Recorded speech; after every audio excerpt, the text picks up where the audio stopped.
Tubasaba nnyo ne tubagamba nti nno mwegendereze ebintu ebimu era ne tubagamba nti nno bannange eno yadde nga wajja kukola abantu ababi bakyaliyo. Tulina mwannyinaze waffe agamba nti nno waliwo abantu abatategeerekeka ababadde bamuleetedde eddogo mu nnyumba ya mukama we nga balireetedde mukama we naye nga bayise mu mukozi wa waka.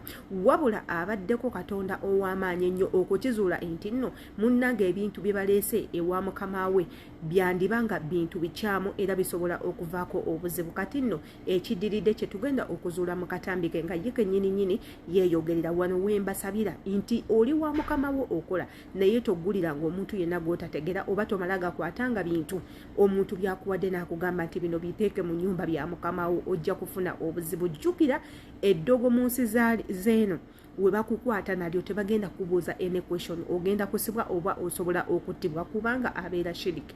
Yenze Sheila Adita gwewe natanaba kubanga subscribinga obutambi bwe buti bujja kubanga bukuyitako. Jjukira nti obutambi buno tubukolera mmwe bankuba kyeyo musobole okuyigamu okwekuumisa, musobole okuwabulwa, okuggulwa amaaso n'okutangazibwa. Kyova olaba tubagamba mu subscribing okwate ku kade nga buli video gye tuteekayo ekutuukako bulungi nnyo kubanga already obeera member.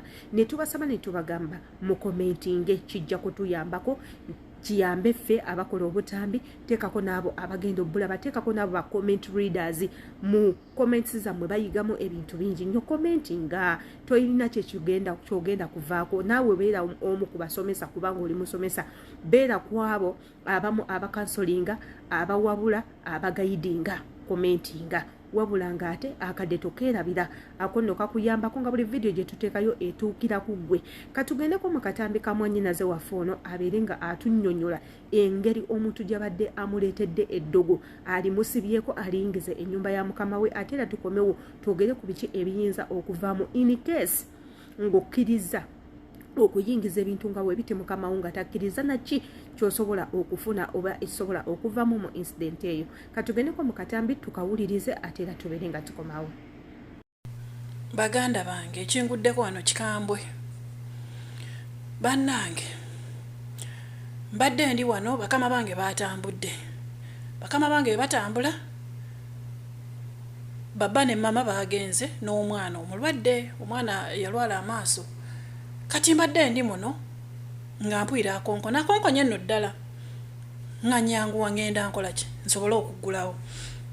Kati bwe ntuuse kumbe ndowooza bw'akonkonye n'alaba nga teri aggulawo n'atambula agende naye ng'aleseewo byaleese. Kati ze bwe ntuuse nziguddewo oluggi okuggulawo oluggi amaaso nga tuusiriza ku kanyonyi nga kali mu keegi akayiibwa nga kali mu keegi. Era bwe nziguddewo bwe nti ne kapapala nga nako keekanze ate nange nenkekanga ne ngamba bismillah. Kati mu kugamba bismillah bali ndowooza ababadde bagenda ne bampulira ne bayita Aisha kuba mukama wange wano bamuyita Aisha wa wano omukyala. Ne bagamba Aisha ne mbagamba yenze Ana ne bakomawo emabega. Bannammwe bwe bakomye emabega ne mbabuuza mwagala ki? Ne baddamu ne bagamba Aisha fen. Ne mbagamba Aisha Mafi, ne bagamba fen, ne mbagamba Safari, ne bagamba Mita, ne mbagamba Eliom, ne mbagamba agenze leero. Ne bambuuza akomawo ddi, ne mbagamba nze simanyi. Ne bambuuza agenze ludda kikonze simanyi. Kati ne wansi ku madaala we babadde bayimiridde wabaddewo emmere y'akanyonyi. Ne bagiyoolawo kuba kakeegi kazze ndowooza nga kakola ki kakagimansa. Ne bagiyoolawo ne balongoosawo bulungi ne basitulawo kakeegi kaabwe n'akanyonyi kaabwe. Kati babanga abagenda ate ne bakomawo ne babanga abakankwasa. Mbatunuulidde kati mu kwagala okukankwasa ne mbagamba kaani era bwe nti nkuba nze nkatiiriddewo wano nze sirabangawoko bunyonyi wadde pusi wano tebalunda pusi ziraba bweru nga ntwala kasasiro. Ate era olabanga ne mukama wange omukazi abitya nnyo tabyagalira ddala. Munnange nga babanga abakampa ate beefuula bwe bawogerezaganya babadde babiri. Ngenza okulaba nga bakwata akantu kabadde n'akasowaani wansi kakeegi ndowooza nga mwe muli emmere nga bakwata akasowaani ako nga bakasikayo nga bayiwaawo emmere ku madaala kati nze nga mulindowooza bali kuyiwa emmere bakwate ka keegi nga kali empty like nga kali clean bakampe nyingize olumaliriza mwana gwe nga batambula bagenda n'akanyonyi kaabwe balesaawo emmere kati nange nensigala nga neebuuza ate kibayisiza emmere ng'ate akanyonyi bagenze nako kiki muganda wange nga nziruka misinde omuvubuka ajjukira yasigaddewo omuvubuka asula waggulu eyo nga nyambuka waggulu konko n'omuvubuka mukonko nga mugamba jangu yangu wako omuvubuka ze ayambala kanzu bambi nga nzija munyumiriza olwo omuvubuka afulumye bweru tunoonyeza abawala babuze omuvubuka mu kufuluma engeri gye mugambye byakanyonyi ayise na mu mulyango mulala kati mu kukomawo omuvubuka n'akwata bayibuli gundi Qur'ani n'alyoka ate asimbula essaala muganda wange bwe mulabye nga asimbula essaala ningamba nze eri ku kisuzani waabwe nendyoka nkusimbulira faya agenza okuntunulako ng'ate nze ndi mulala bannange nsabye n'entuuya n'omanyi okusaba mukama katonda omuvubuka n'asimbula edduwa nze n'ensimbula eri essaala supa yesu ne muyitanga bannange kyesisabye nga tekiriiyo kyesisabye nga tekiriiyo n'ensimbula essaala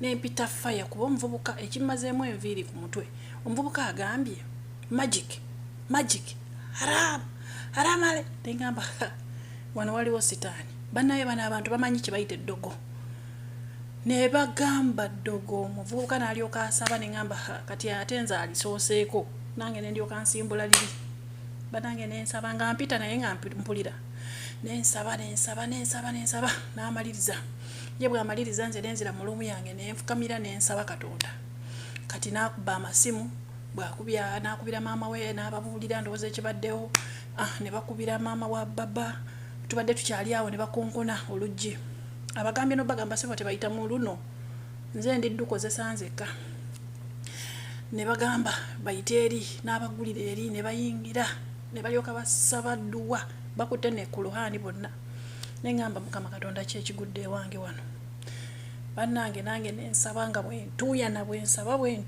nengamba mukama nze najja kunoonya ssente sirina buzibu bwonna bannange neneetala nga sibitegeera ye mbadde nkyali awo omuvubuka nanyumiriza nangamba olaba ffe wano ebuwalabu ezo enjiibwa n'agamba ezo enjiibwa mbi nnyo n'eppusa enzirugavu baziromberamu edduwa ne bazisindika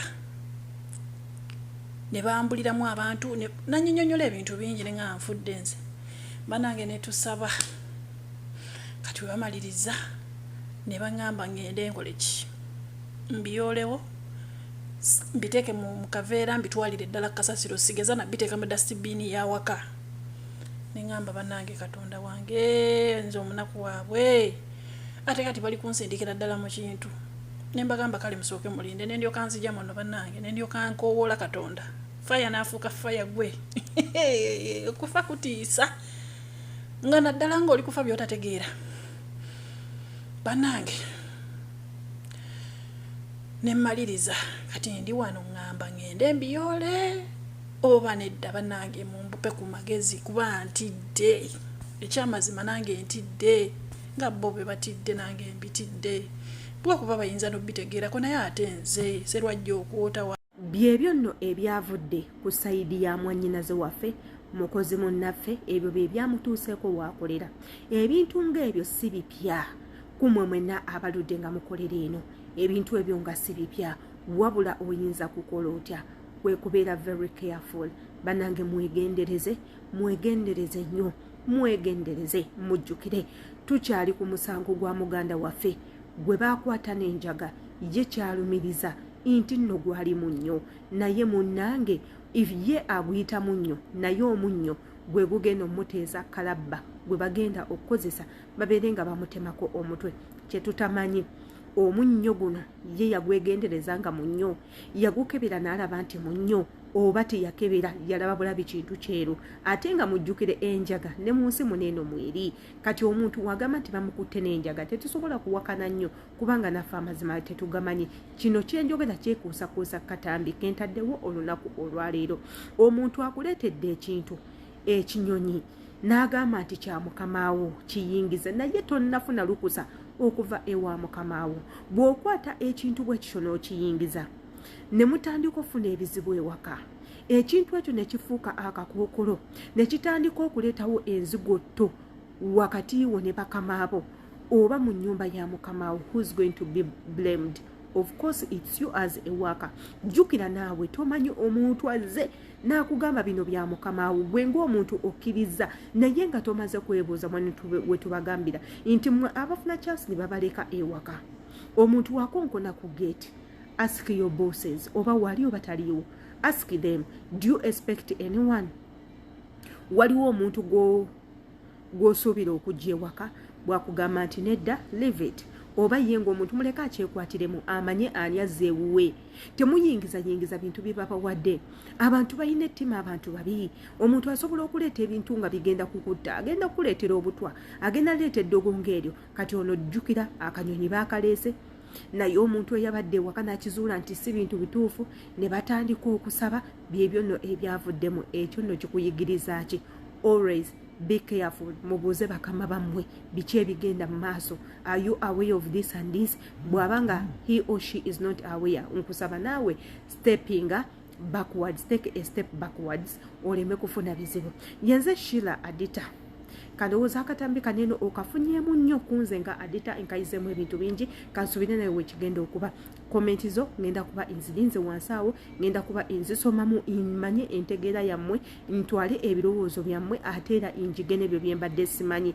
Wabula ng'ate gwe weenalaba vidiyo zange okola ekintu ky'amaanyi nnyo era okola ekintu kirungi nnyo, nsaba Mukama yaba akuddizaawo ku budde bw'omalanga osubscribinze era ku budde bw'omalanga olaba vidiyo zange zineno, imbaagala nnyo.